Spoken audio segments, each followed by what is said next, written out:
What's up, everybody? Welcome to Among the Fence. My name is Aaron. Today we're checking out the new album Flesh Stays Together by the metalcore band Dying Wish. Despite being around since 2016, this is only their third studio album. Their debut album, Fragments of a Bitter Memory, didn't come out until 5 years later in 2021, and its dedication to vocalist Emma screaming along to some of the gnarliest riffs is what made it stand out to me quite a bit, especially back in 2021, which actually wasn't that long ago.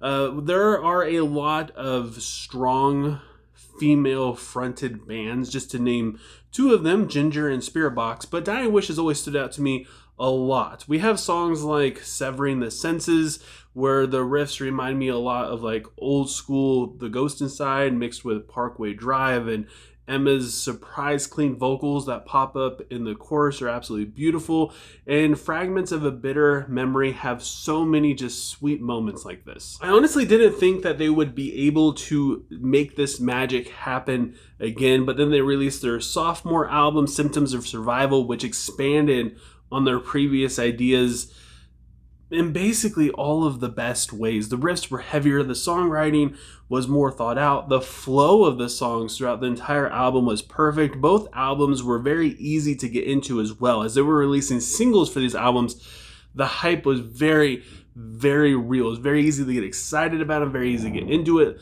You can listen to singles over and over again. So when they started releasing singles for Flesh Stays Together, and the fan base wasn't really getting excited, it was a bit concerning. And as I was listening to the singles, scratching my head along with just about everybody else, I held this hope that maybe when the whole album came out, we would see it for the big picture that it was. Everything would come together. And it kind of does for the most part, I guess you could say. Their sound has drastically changed. If we look at the opening track, I Don't Belong Anywhere, I feel like it's a good representation of what this album is going to be, a lot more so than what the singles were. The riff takes more of a back seat in favor of like a slow tempo slam influenced kind of riff leading the way. Emma's vocals are still really fierce. They're a little bit more drawn out sounding at times, and the bridge is super heavy, and the chorus is just kind of like this chanty thing. A Curse Upon Iron follows the same kind of recipe. The chorus is so good though. Emma's vocals remind me a lot of Tatiana's from Ginger, and I like that the music doesn't lighten up through the chorus. It stays chaotic all the way up until the bridge. It's got kind of what you would expect from a female fronted band in this modern era. If you're thinking of Spirit Box and Ginger, this is kind of the same thing that they're doing. It sounds really good. I like that they finish things off with a breakdown. It's a little bit more of a surprise, something you wouldn't really expect.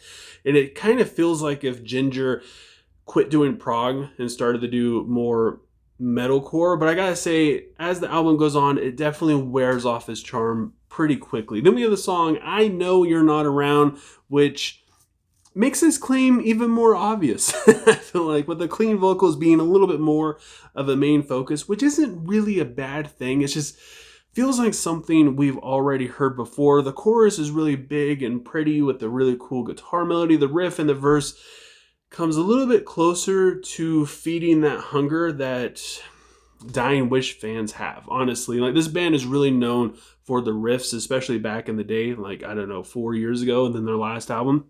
So this is a pretty new switch, and it's pretty drastic, especially hitting the third song in this album, where the riffs just, they're not really coming through all that much. It doesn't really have too many memorable moments in this song. Revenging Carnage was one of the singles that was released for this album. The opening guitar comes in and it continues the same kind of riff from the breakdown in I'll Know You're Not Around, and it goes all the way through the chorus, which I did enjoy. I like it when they keep that same kind of momentum going.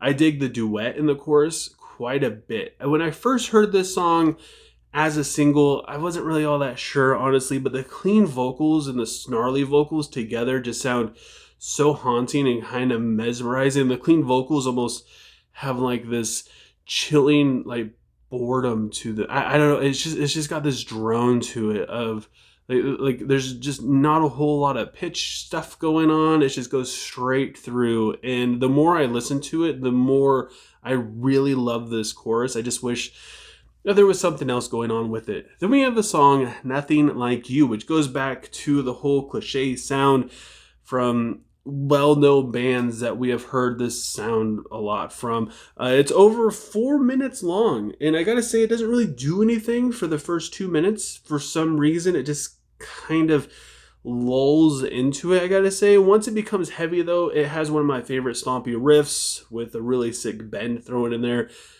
It really isn't that cool of a riff, though. I feel like we're just kind of getting fed a little bit of stuff here and there, just kind of make us satisfied. I don't really dislike it.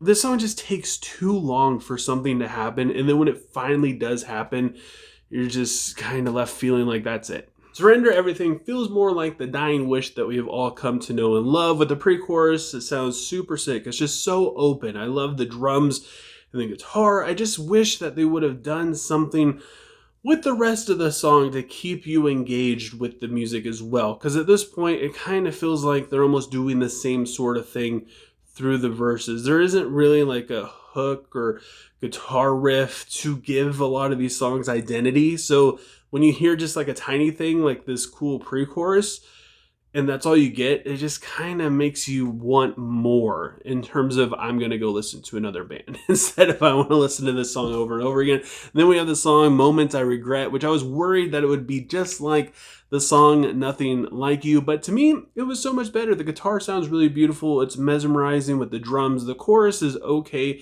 but the choice for them to actually get angry going into verse 2 was great, finishing off with a really cool little guitar motif sort of hook thing. I just wanted to keep going back to that. It sounds like it comes back in the breakdown again. I don't. It's that sort of thing where, you know, they revisit a guitar riff, but this time it's heavier or more aggressive or faster or something like that.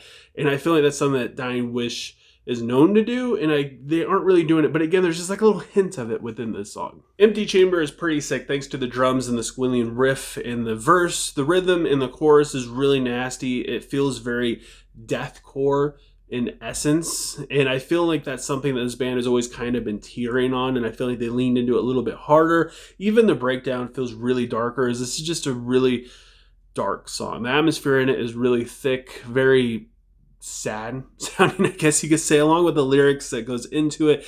It just screams for a riff, though. Again, it's just a badass riff, and the breakdown would have been perfect. And then we have Heaven Departs. I felt like, again, this was going to be another song that's like Nothing Like You, but this song is actually secretly heavy. I really enjoyed the transitions and the backing vocals. The lyrics are a little weak, honestly, and the chorus is just a little too familiar sounding, which at this point, the 9th song in, it's kind of what you're expecting. You've heard it before. Like I said, it's kind of wearing off its charm at this point. I was worried the bridge would become repetitive, where it is kind of saying the same thing over and over again for the last minute and a half, I believe, something like that. But I feel like the music really helped break up each section and kept it from being just super dull. And that brings us to the closing track, aka the title track, aka Flesh Stays Together. This is one of the best songs on the entire album. I know it's surprising to say that, but hear me out.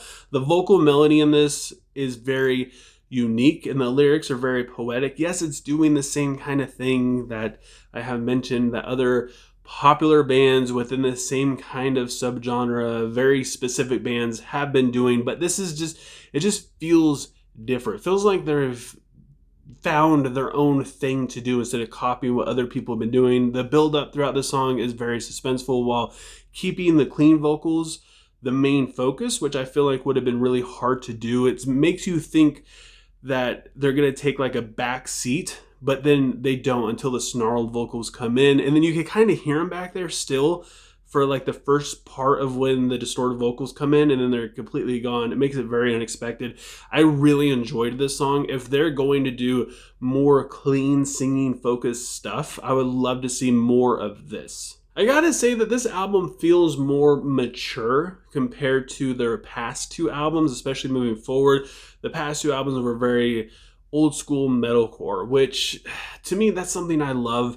But as bands get older or they start releasing more stuff, they kind of move past it. They want to start experimenting with different textures and blah, blah, blah, blah, blah. And I feel like that's something that they're trying to do. but I feel like they're just a little confused. And while I mentioned that, Ginger feels like a pretty big influence, it does steal from their originality. Sure, Ginger, and there's nothing wrong with them. They sound great, one of the best bands in the world, but we don't need another band that sounds like Ginger. And at the same time, they're kind of mixing in their old school stuff too. So like when they do break back into their more original sound that they started off with, they don't really like commit to it. So they don't give us a really strong riff. They don't give us what we have come to know Dying Wish as. They don't give the fans that. So while fans are left scratching their head wondering like, why do they sound like Ginger, and they go back to being heavy, then they're like, well, where are the riffs? If you're gonna do this, then where's that? It's just this heavy, overproduced kind of wall of sound coming at you